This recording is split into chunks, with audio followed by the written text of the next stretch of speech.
Terima kasih banyak Fatin Nasuha. Itu dia cerita pagi dari negeri Pahang. Okey, kembali ke studio. Kali ini saya janji awal-awal tadi untuk kita kongsikan kepada anda semua apakah tips penjagaan lutut dan juga sakit pinggang. Sepanjang bulan Ramadan ini mungkin ada di kalangan kita semua yang sudah merasai lenguh, sakit sendi dan sebagainya. Macam mana kita nak rawat dia? Bukan sekadar bulan puasa, tapi selepas ini itu tips-tips yang penting yang perlu kita ketahui. Jadi hari ini saya sangat berbesar hati sekali lagi saya bersama dengan Dr. Khairul Nizam Rozali, pakar perunding ortopedik UiTM Private Specialist UPSC.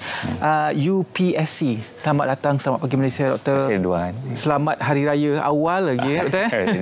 6 hari lagi itulah semangat dia kena berkobar-kobar. Okeylah doktor, kalau bercakap berkenaan dengan sakit lutut dan sakit pinggang, mungkin ramai di kalangan kita yang sudah merasainya, terutamanya di kalangan ibu bapa kita lah.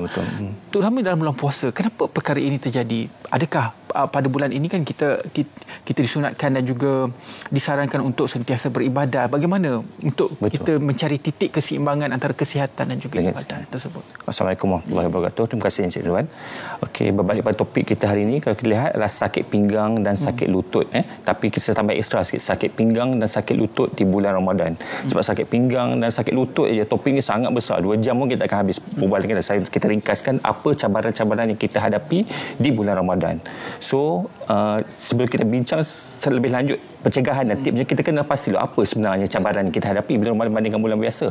Saya pecahkan biasanya 5 lah. 5 topik utama. Cabaran yang pertama adalah pencabaran pemakanan lah, dan juga dehidrasi.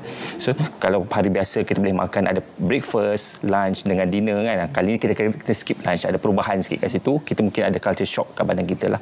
Dan kedua paling penting dari segi sakit pinggang yang belakang fokus kita tadi adalah dehidrasi.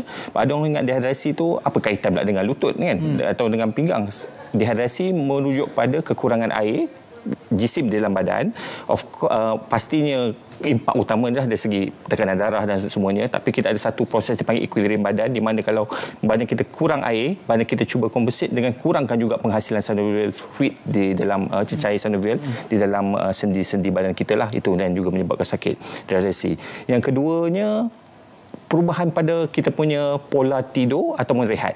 Kalau selalu kita biasa set alarm nak bangun 6.30 pagi, katakan solat subuh, bulan Ramadan dah jadi lain sikit. Kita set awal sebab nak bersahur kan, pukul 4 pagi katakannya. Waktu rehat kan mungkin dah jadi lain. Tidur pun mungkin tidur awal. Itu yang kedua. Ketiga, cara kerja. Kalau kerja kita selalu dulu jenis aktif ke apa, kita dah akan kurangkan sikit waktu kerja, tapi dah terbalik waktu malam sebab solat tarawih semua kita akan kerja 8 rakaat. Ada yang sampai 20 rakaat, katakan so kita kena ekstra sikit, badan kita dah ada perubahan situ bulan Ramadan. Itu ketiga. Dan keempat sekali adalah faktor yang tak boleh ubah lah sekarang, iaitu faktor usia dan kesihatan sedia ada. Faktor usia contohnya pakcik-pakcik ataupun penonton di rumah yang dah berumur pastinya pergi bila solat tarawih tu tengok tu yang jemaah yang muda laju je sujud, rokok semua kan, yang kita akan lambat sebab kita dah sendi dengan belakang tu dah tak kuat.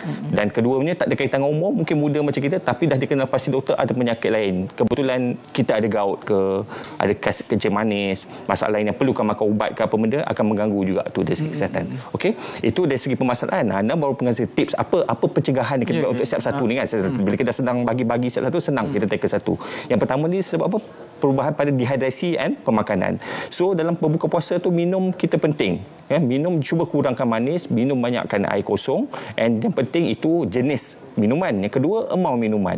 Dalam satu hari kita sepatutnya minum 2 hingga 3 liter. Hari biasa mungkin kita jadi rutin, tak perlu kira pun matematik itu. Lunch kita automatik minum, dinner kita akan automatik minum. Tapi sekarang bila bulan puasa kita tak ada makan tengah hari, kita ada makan bersahur dan malam aja. Kadang-kadang kita terlupa tu kita guna rentak yang sama. Katakan sebelumnya 2 cawan dah tinggal 2 kali 3 ada 6 kan. Contohlah tu kan. Kita bersahur 2 cawan, berbuka 2 cawan jadi 4 je. Jadi kena ekstra sikit berbanding biasa dehidrasi. Kenapa penting ini? Sebab saya cakap tadi, hidrasi membantu kita punya pelinciran lutut dengan sakit belakang semua sekali lah.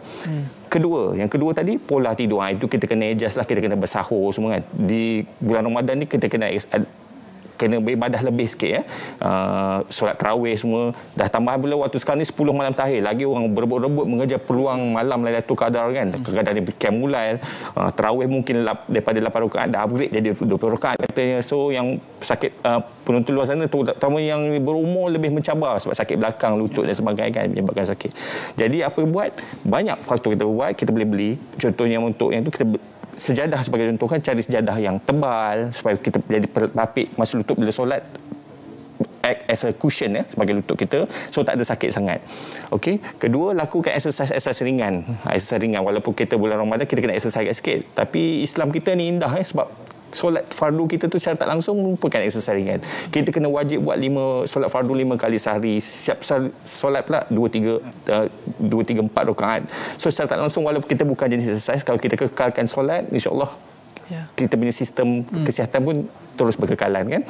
Okey, satu. Kemudian cara-cara solat jugalah, posture mungkin kita tak kena pasti pandang remeh benda tu, tanpa sedar itu juga menyebabkan kita sakit pinggang dan juga lutut. Masa rokok, pastikan badan kita flat, betul-betul rata, jangan ada terbongkok. Bongkok kami panggil skolosis lah, itu buat berterusan, katakan 4 rakaat, 8 rakaat dan diulang-ulang setiap hari, pastinya akan menyebabkan kesakitan dekat belakang juga. Kami ada juga di ortopedik alat-alat biasanya yang dapat membantu, lain contohnya pelapik lutut, knee pad, korset badan contohnya kan. Tapi itu kalau kes-kes yang betul-betul sakit dan memerlukan baru inilah. Ada juga alat-alat lain, contohnya kalau kita pergi biasa di tarawih, kadang-kadang ada pakcik-pakcik duduk di hujung dinding, ada sekarang macam-macam kan, ada kerusi mobile boleh lipat jadi tongkat, flip jadi kursi blade, boleh semua yang duduk macam tu. Mana yang membantu, kita akan gunalah alat-alat yang membantu. Yang untuk wanita, suasana kerja pula, terutama cuba elakkan pakai kasut-kasut tinggi. Tapi kadang-kadang saya faham ada setengah pekerjaan tu tak dapat nak elak. Contoh pasal eksekutif ke apa semua kan, dia perlukan kasut tinggi, kena menyebabkan terpaksa pakai juga. Itu menyebabkan sakit sikitlah. Gambaran tumit itu.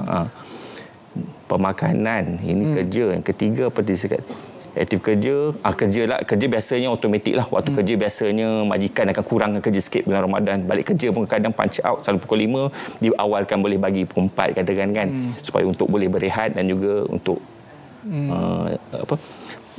beli bazar Ramadan awal dan sebagainya. Bagaimana pula dari aspek pengambilan ubat-ubatan ataupun suplemen di dalam bulan Ramadan ini untuk mengurangkan kesakitan dan kelenguhan orang Betul, bagus soalan tu. Itu ubatan tadi tu dipanggil konservatif maksudnya cara improve kita punya kualiti tanpa ambil ubat-ubatan tu ubah cara hidup lah. Ubat-ubatan banyak suplemen yang ada di luar, biasanya tidak perlu preskripsi doktor pun. Dan untuk bahagian lutut biasanya kita makan glukos amin lah. Glukos amin memang ubat yang kita untuk menambah bantu pelincir. Jadi yang ada masalah tu boleh guna atau dapatkan konsultasi dengan rujukan doktor. Untuk kes-kes yang teruk dan dikenal pasti doktor punya osteoarthritis tahap 3 ke tahap 4, biasanya boleh berbincang dengan doktor. Kami ada beri injection hyaluronic acid, penambah gel dalam lutut. Sama juga dengan pinggang, kita ada makan ubat biasanya bagi Lyrica, Celebrex dan Arcoxia, antara 2 ubat yang biasa kami bagi untuk tahan sakit lah. Tapi kena ingat ubat ni tak boleh dilatihkan selalu, sebab dia, fungsi dia enak sakit, hilangkan sakit tu aja.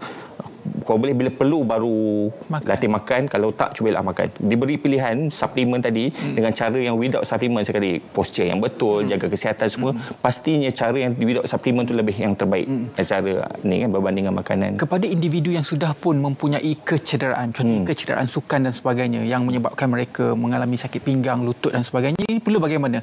Sebab tadi kalau doktor cerita tadi itu lebih kepada mereka yang berusia, yang mungkin golongan ibu dan bapa kita kan. Kalau yang golongan yang mengalami kecederaan sukan ini bagaimana? Okey, bagus soalan tu. So yang ini sebenarnya tadi yang saya cakap tadi, masalah sakit pinggang dan lutut biasanya pada sakit-sakit yang berusia kan. Tapi bagaimana dengan orang yang muda tapi pernah ada sejarah seperti yang Cik Riwan kata, ada kejatuhan, aksiden. Dalam perubatan kami panggil istilah tu secondary osteoarthritis. Kalau yang masalah tua tadi dipanggil primary, maksudnya tidak perlu apa-apa faktor luar, hanya dengan umur penuaan aja terus jadi osteoarthritis. Yang tadi ada faktor luaran.